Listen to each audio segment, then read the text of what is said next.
Barbara, we're live. Yay! Happy Wednesday. Welcome to Women Investor Wednesdays. I'm so happy you're here. You and I committed to doing this like 4 months ago. We did. In fact, we did. Right? And it's I'd like to suggest that because we have a super busy calendar and it's all about real estate and investment. However, if the truth is that I have a standing 7:00 rehearsal every Wednesday night until the music season is over. And this is the first Wednesday that I'm not at rehearsal. So what better place to be than with you? Well, and I'm grateful that you are here because, our friends Katrina and Karina Garcia, Yes, who we love, right, said, you've got to get Barbara on Women Investor Wednesday. I go, I know, I'm trying. So, all right. So for our audience who very funnily, this is very funny. I don't know if funnily is a word, but very funny. About 2 months ago, I saw Karina and Katrina about 2 weeks after they were on the Women Investor Wednesday show. And they said, you're not going to believe what happened. I said, what? And she said, the day after the show, we got like 7 phone calls from people who watched the show. And I said, oh, how nice. And she goes, the funny thing is they were all men. I'm like, men? And they said, yes, 2 of them were brokers and they brought us deals. Cause we shared on the show what we're looking for. We're going to look at a deal this week. Oh, I bet I know what deal that was. So exactly. So how fun. So thank you, men, for watching Women Investor Wednesdays. We're happy that you're here. And if you have deals to bring Barbara or I, please do so. But for the women in the audience and also the men, share with everyone a little bit about yourself before we get into the whole investing thing, just like how long you've been in the business, what do you do, what asset class, you're from Miami, Coral Gables, but fill them in. Yeah, actually, I grew up on Long Island and then spent some time in North Carolina. Well, my husband went back to business school, and that's where my first exposure to commercial real estate happened. I ended up being lucky enough to work with a family office that had legacy land holdings, and one of the sons had taken on the responsibility for creating value in those assets. And so he had developed what we now call flex space. And I was lucky enough to work for him and be employee number 1, which was a lot of fun because it was a learning curve for everybody. And it was a great time in the market in the mid 80s. And it was a great introduction because it was an exposure to that arc of investment that an investor has, holding the land and land banking it. And then finally, when the market moves enough to create the value that you foresaw in that asset, make it happen. So it was really fun to be part of that. We were transferred to South Florida, and I got an opportunity to work with the Brandon family when I came to Miami, and Ed and Steve and Jeff, and I was sitting in the trailer at the Colonial Palms Plaza back in the day. And I'm happy to say there's still a couple tenants from that leasing period that are in that shopping center. But that was a great training ground. And I am grateful to them for the time they spent with me. I took some time off and for raising kids. And then I ended up deciding I wanted to get back into commercial brokerage rather than being in-house on a development team or in a family office, that kind of a setting. And I didn't want to go with a big national firm because I wasn't sure how my balance with motherhood and my goals for working would mesh. And so I knocked on Bill Kerdike's door, and we had been friends for some time. And I told him I was looking to make some trouble for him. And he said, what do you mean trouble? I said, good trouble, commercial real estate kind of trouble. He's like, bring it on. So that's how I came to focus in the Gables, because for me, with the goals that I had for both personal and professional, segmenting my geography and working in diverse property types was the way I chose to balance, rather than choosing one property type and being broad in the geography in which I chose to focus. So you decided to focus on a geography versus asset class. That's correct. That's right? correct. How And old were your kids when you knocked on Kurdike's door?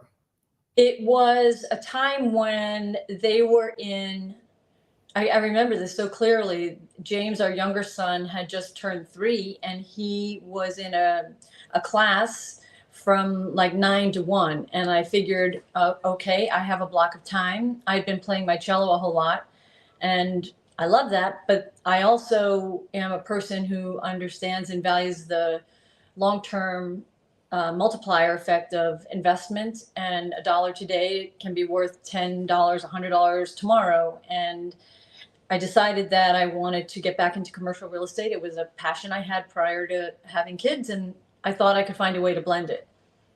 And so that's why I put my big toe in it. Yeah. And when you went back and you said, I want to do brokerage and I'm going to focus on this geography, but do different asset classes, were you already thinking ahead to, and I'm going to invest? That's a great question. I don't think that at that time it happened. I did not think about it in that way. But what I can say is that I guess that was about 1995 when I went back with Brokerage. And by the early 2000s, I felt like I had a pretty deep understanding of the market. And I had some clients who came to me. I'm not even sure how we got connected looking back, but what they were looking to find was something that was not actively being marketed. They were describing a future development opportunity that they wanted. They didn't want something too big. They didn't want something too small. And as we were talking one day and we had looked at different opportunities, I said to them, why don't we just go for a walk? And if you see something that you like, let me know. And so we walked around the Gables and we walked down one street and they said, we like things like that. And they pointed to a building. I'm like, let's see what we can do. And so it was, a classic cold call situation. It turned out that doesn't work, Barbara, right? Cold calling. So fast forward, it turned out that the owner was open to selling their asset. And then, when you're young, you ask, sometimes you're so curious, you just start asking more questions. And so I was talking to the owner or the seller at that point one time, and I said, he's talking about other properties he owned. I said, is there something else that you own that you would like to sell? And he said, yes, I have this and this and this and this and this. And I was like, oh, okay. And I said, well, let me get back to you on that because I might know somebody who would be interested. And I sat down with my clients and I said, the seller has this and this and this and this. Would you be interested in acquiring those? And they said, no, we only want that. And I said, okay, great. And so when I called him back, I said, I know you've got these 4 things, but I really like this one thing over here, and I'd like to make you an offer. He said, okay, send it in. And that was your first? That was my first direct investment, and with our partners in, but it came after I had been a limited in another property, a retail asset, which came about through very just general networking with a colleague in the industry, still in the industry. And we were talking about, the market and what's new and what's this and what are you buying and what do you think and what do you like? And he had mentioned, I'm looking for some equity for this asset, and I would be looking for a limited partner. And my husband and I talked about it together, and so we made an investment in that. It turns out that I'm a better general partner and asset manager than a limited, because why is that? You like control.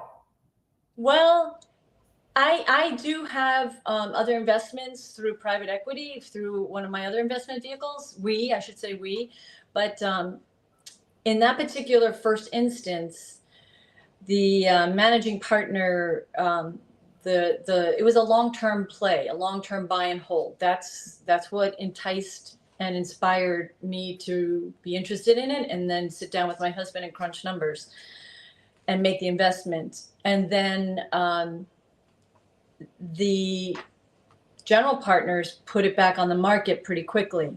And I thought, all right, well, let's see what happens. Eventually, they came to the LPs and they sent out an email to everybody saying, hey, we got this incredible offer, never to be duplicated again, such a return on our investment, and we're going to close a year and a day to the date that we originally acquired the property.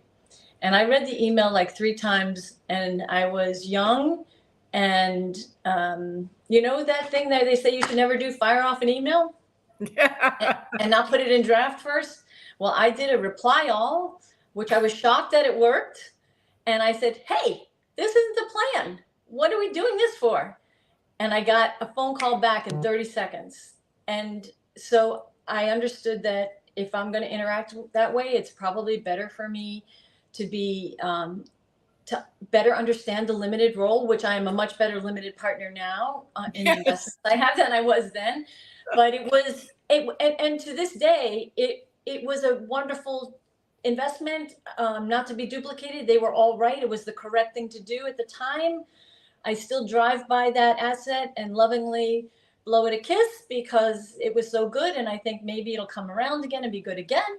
But, you know, the things you learn, right? This is how you learn.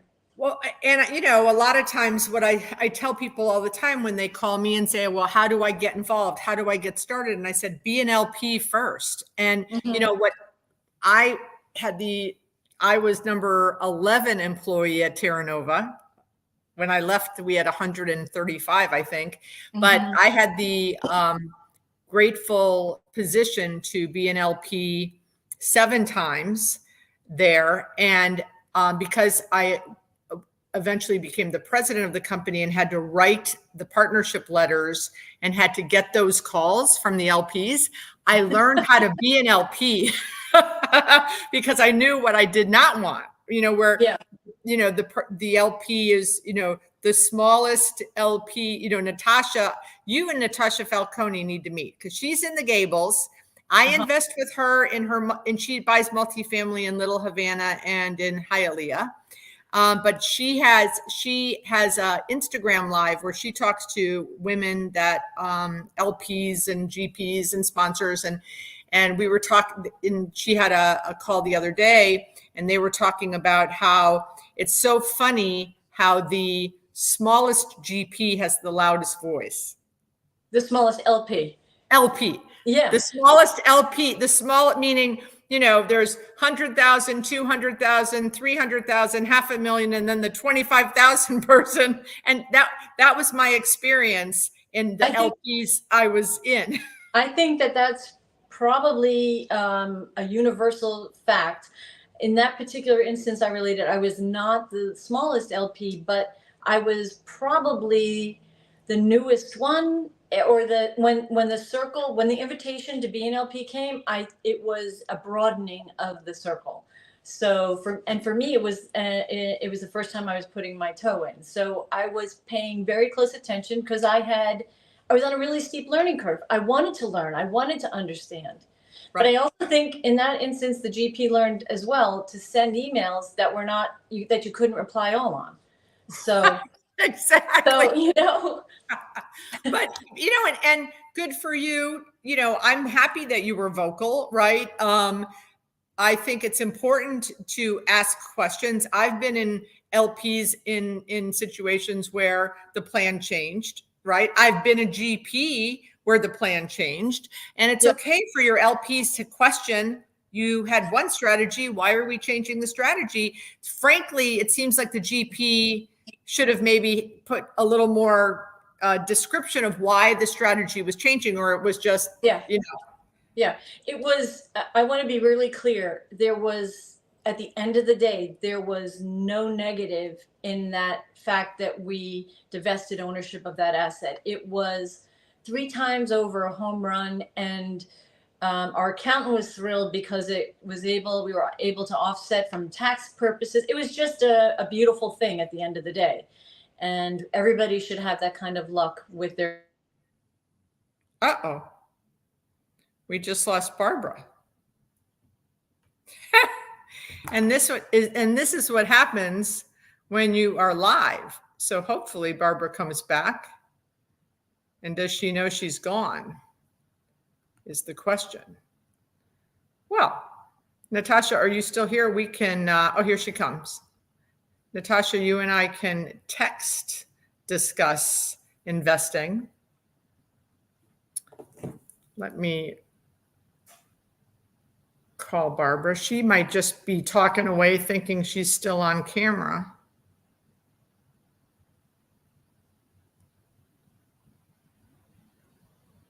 Sorry, everyone.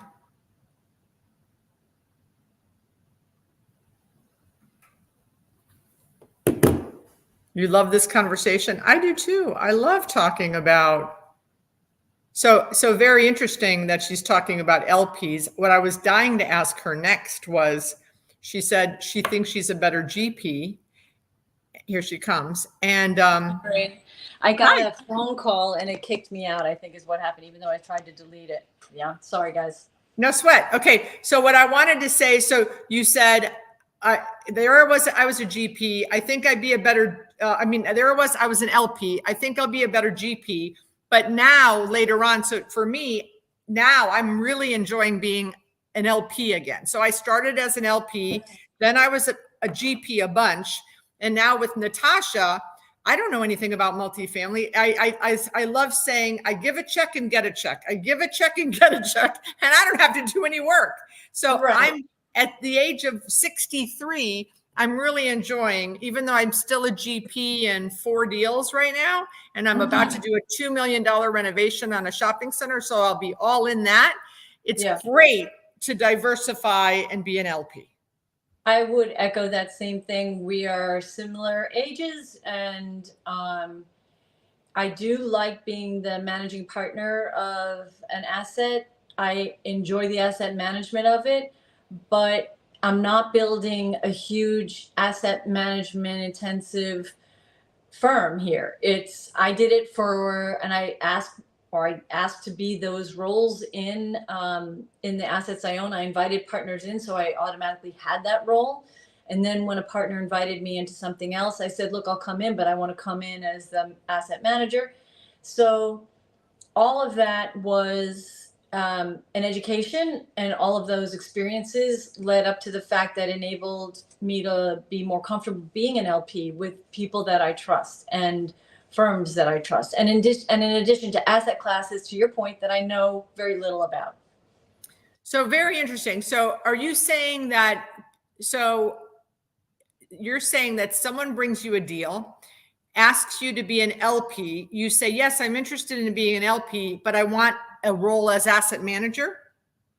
I did say that, yes. And they were okay with that. Tell me more. I know we were there invested in the original deal that I got from this other group. And I had already demonstrated skill, care, and diligence, and was doing a pretty good job. And did they not have someone on their team that could fill the role? For sure. They are active investors themselves, but it was of a benefit to all of us to have these other deals together. And it's a further diversification for all of us, for them too. They have deals. We're in deals that I manage. I am not in any deals that they manage, not because I don't want to, but because it's the way we invest, just like you and Natasha. You have the framework for how you invest together, so you don't have to reinvent the wheel every time there's a new opportunity. So have you always invested with this core group? No, there's not. We have not added to the portfolio as a group. We have added to our personal portfolios in other ways. This particular partner prefers to be a general, and so maybe that's why we're not investing more. I'm happy with the general partner role and the assets that I have as a principal, and chose to diversify further into select limited partnership roles in different asset classes. So in terms of diversification of investment in commercial real estate, because of the run room, of being 63, it would take a really special property for me to be interested in adding it to my personal portfolio, or to find something that would inspire me and be interesting enough to, bring creativity and reposition. I did miss out on a couple things, but some good friends of mine were able to get them, and they turned out to be great investments for them. So I'm happy for them. But I didn't have the right, I guess, pieces of the puzzle together at the time. One of my partners wasn't as willing and as robust about making an investment. This is the other thing that I learned. Yes, I like the partners that I invest with, but sometimes if one of those partners is critical and they choose not to be, they don't like the deal for whatever reason, but you still believe in the deal, you shouldn't necessarily walk from the deal because your favorite partner walked out. Passed on the opportunity is probably the correct way to say it. And this is something that I learned early in my career. It was a multifamily opportunity. It was interesting to me. It was interesting to a group of people we were looking at investments with. I would say there's 3 of us. I was going to play the broker role. So there was a commission for me. I could have just flipped that right back into the investment. A bunch of redone 1-1s in a fabulous location before units were being converted to condo. So if I look in the rearview mirror, which you never should do, but I just share it here from an experiential standpoint, the play for me would have been replace that one partner who lost interest in it, continue to make the investment, and then as time went on and people were looking to convert multifamily units, it was only 38 units, it would have been easy to convert to condo, and then you would have had a really interesting return on investments. Of course, with all the stress that entails, who knows where I'd be today. So you can't ever, that's why you never look in the rearview mirror. That's why it's this tiny mirror in your car, all those things. So Yeah, I just share that concept. I would tell you there's 7 deals that I don't ever think about Mm-hmm. that I believed in, and the male money partner did not believe in. And because they weren't co-signing on my idea, Mm-hmm. I believe that they were richer and more experienced than I was. And it was about a 3-year period of time. And all 7 of those today in South Florida were developed. Yeah. And, I drive by them and try not to look. I can't throw them kisses. I cannot throw those. But what it did, it finally kicked me in the butt enough after the 7th one to say, okay, this is justification that you know what you're doing and you don't need anyone else to co-sign for this. Meaning, if they don't want to put money in, go find the money elsewhere. Yeah. Yeah. And I learned that I can pick. I'm a good picker. And now when I find something, I go all in. I have a group. You want in, you don't want in. I'm going to find, the money's not really ever the problem. The problem is finding the deals. Right. I would agree. So when you do, in the past, when you've been the GP and you've brought in other partners, have you done the whole promote pref thing, or how, there are people now, I don't know about you. I have never done this. There are people now buying projects with like 8 GPs. And each one has a role. And I was on a webinar once looking at a deal. It's like an apartment building and a retail and and I got on the webinar and I'm like, who are all those people? And I and then the fees. And I was like, okay, this isn't for me. Yeah, I'm a really simple, straightforward person. And technically when you make an investment, if you find the deal, there should be a promote that you get. And that's the way it works in the big leagues, as you will, or maybe institutional levels. That's not who I am. I am a club deal person at this stage. I started out that way because it just felt right. And investing in that way, I think, enabled me to get the invite to the next deal So because tell the audience what you mean by club deal. there's no promote on it, and everybody's par for what their percentages are, whether you're 50, 40, 25, and it's just a straight up percentage deal. And so, okay, so there are, you brought up the idea of fees. For sure, the fee structure is how a lot of property investments are, how they sustain, right? They get the assets, and sometimes they have the assets just to have the fees and get the money and whatnot. But I do get paid a management fee. It doesn't equate to the amount of time and that it's on my mind. I mean, if when it rains like the Dickens, what am I actually thinking about? I'm not thinking about, oh, my garden's going to look great. No, I'm thinking about, please let there not be a roof leak.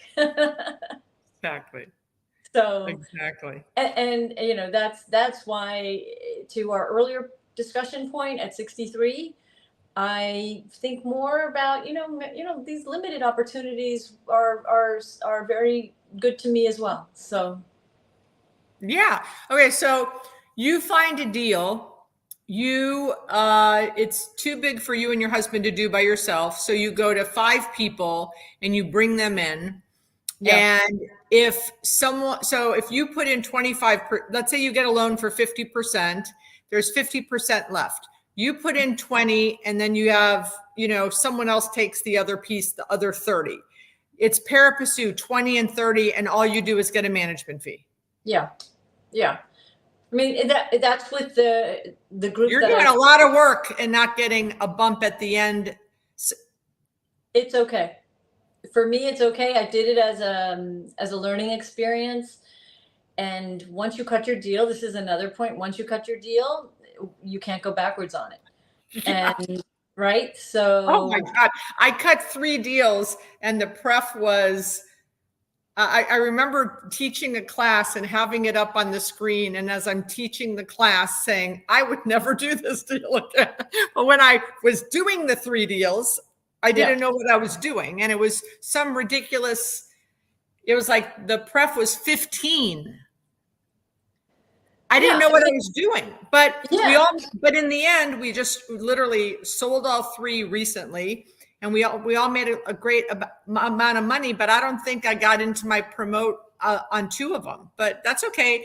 I had money in the deal, so I have never in my career, and I've been in probably at this point 30 deals. I've never not put money in a deal. This whole OPM thing, I don't know how that works, because if I want to go raise money, I want to be able to say, this is the price, this is what we're going to do for a loan, this is how much I'm putting in. Do you want to put money in? And I don't know how that works when someone says, I'm not putting in any money, you give me all your money and I'm going to get a percentage. Yeah, but it happens all the time. It happens all the time. That is a classic paradigm for investing. Not for me though. No, the world is round, and I have learned a whole lot about investing in management and asset management. I enjoy it. And honestly, I think it got me the invitation to the next deal, which I'm thrilled with.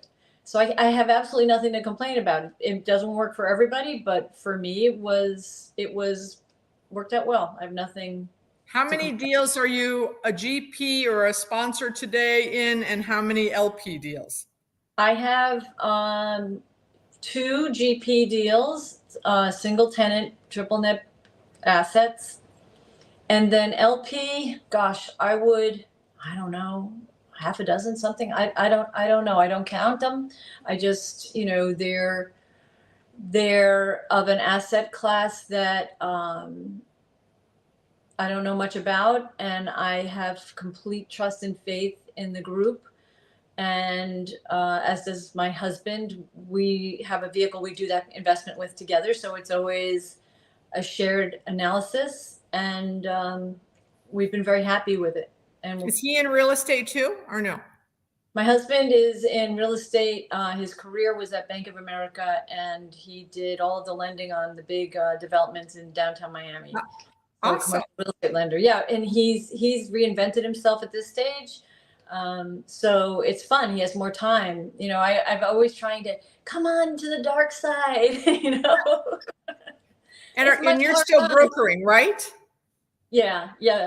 I have some long-term legacy clients that have ongoing needs, and I feel fortunate that we still have those relationships, and it's beneficial for both of us and both sides of the, you know, both them, family offices, some of them, and I enjoy that interaction.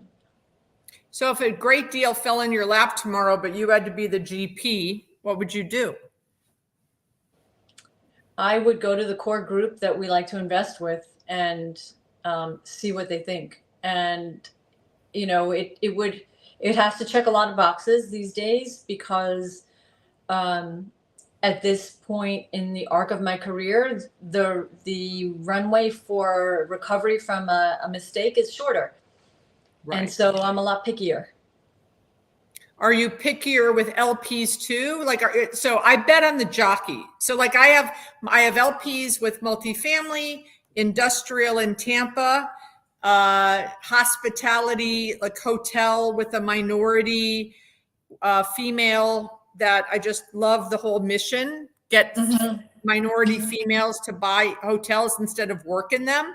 And so I'm all over the place, but I'm always betting on, like I look at them and I have a guy that's done a fund to fund urgent care franchise construction. But I'm betting on the jockey in all of those instances. It's not, I look at the OM and I look at the projections, but it's like, do I trust them? Are they transparent? Have they had a good success journey? And then it's the same way you would pick a client to work with. You have to trust them. To your point, you have to know that, is this a person I want to have to talk to every day? Yeah. Is this a person that's going to pick up the phone when I have a question? Are they going to return my call? I'm not a needy person, but I want to be able to have a freedom of communication and not be ghosted, or it's really simple. It's not complicated. These are things we learned in the sandbox. Who do you want to have over for a play date? Yeah. All right. So it's 7:33. We went over a little. So thank you so much. But I have one question. Thank you for inviting me. You know why I did this? Did I tell you? I'm sure I told you on the phone that I found out a few years ago that of all of the investors in commercial real estate, only 3% are women. Crazy. And of the 3%, half of those are spouses who sign on guarantees that are not really investors, right? Or inherited. And so that means that I'm part of 1.5%, which is just deplorable. So I started the conference where because I started researching and saying to women, why aren't you investing? And, lots of things. I'm afraid it's too complicated. It's too risky. And then when I would delve further, well, do you invest at all? Yes. Well, where? In the stock market? Oh, well, that's not too complicated, risky, or, those things. Yeah. And a lot of us that I was interviewing and asking and redoing my research with were in the business like we are. This is like free insider trading here, right? So what it came down to after I kept delving in and going deeper and deeper, women said, I don't know any other women that do it.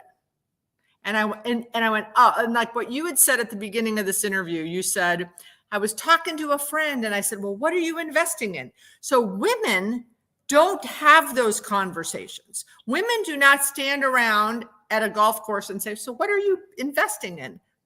Women don't like to talk about money, which I'm trying to fix and change that too. But they don't talk about, hey, did you invest in any properties recently? So So when they say, well, I don't know any other women doing it, I said, okay, well, that's something I can help with. And I started putting together the conference, which in March, it'll be our 5th. But then I realized I can't reach as many women as I want to reach at a conference with 200 women. So that's when I started saying, okay, let's do this Women Investor Wednesday series where I have wonderful women investors on stage here on this platform to share their stories, so that the more women I can get it out to on social platforms, they will be at home or in their office or wherever they're watching this saying, okay, if all these women can do it, I can do it too. It's a great mission, Beth. You're chipping away at it a day at a time, and thank you for doing that, because I know it opens doors, and it helps maybe give a gentle nudge to someone who is thinking, well, can I do this? And, for sure, sometimes you just need to see that somebody else did it. Right. If they can do it, so can I, So what advice? So for the women that are watching that are saying, yes, she's right, they're right, I can do it, what's your advice to them? Well, it's very general advice, and I'll give you credit for some of it, the framework for it. But a while ago, I was looking at something that you had sent out, and I clicked on your podcast, and you had spoken about having seen a mentor early in your career that suggested to everybody in the audience, write down 100 things you want to do in your life. And you were young, and so you shared that the first 10 things that you had as goals for your life, I guess maybe it was a 20-something, 30-something, the first 10 ideas came down out of your mind super fast. The next 10 or 15 maybe caused you to think a little further. By the time you got to 50, it was like, oh, how do I get to 51? So you started thinking, and you got to 101. And you shared with the audience at the time that some of them were just crazy ideas, just dreaming ideas, complete dreams. How wonderful if. And the fact that you've actually done some of those what ifs, what is the dream, you've actually executed against that list in a demonstrable and impressive way. So my point is that if you're listening to this podcast, I'm thinking you've got some things on your, I call it maybe a to-do list, maybe it's 1 or 2 things. I would say expand that list. And if one of the things is investing in commercial real estate, what is it that's keeping you from doing it? Is it learning more? Is it listening more? Is it reading more? Is it having a skill that you don't have yet? Put those things on your list too. Get good at them, and then just put your big toe in, maybe as an LP first, maybe some other way, maybe be an asset manager for something, or second or backup for an asset manager. So you're not, so you can build that side of your skill set. So you have your sphere of influence when there is a leak in the roof. You're not like, okay, who do I call now? Having a toolbox to work with makes investing a lot easier. You find the property, you know who you can call to do the inspections. You've got that trust with your sphere of influence already, and your, I call it sort of loosely the board of directors of your life, right? The people that you reach out to for counsel that you can trust. So I encourage everybody to think about those concepts and see how they fit in their life. And the most important thing of all of that is to just keep moving, keep learning, be curious. That's how you piece it together. I love that advice. I love my 101. And every time I scratch one off, about once a year, I go back and go, I need to add some. But it's really hard. It's hard to keep adding. It's hard to keep at it, but it's without the list, the ideas are just floating up here, and you don't have a framework to sort of subconsciously work towards them. Exactly. Barbara, it's been such a pleasure. Thank you for having me. I am your mission. I'm supportive of your mission, and encourage everybody to get to their to-do list. And put their big toe in. And I'm going to connect you and Natasha, because you guys need to meet. You both live yep. That's going to happen. Thank you very much. Thank you. Bye. Good night.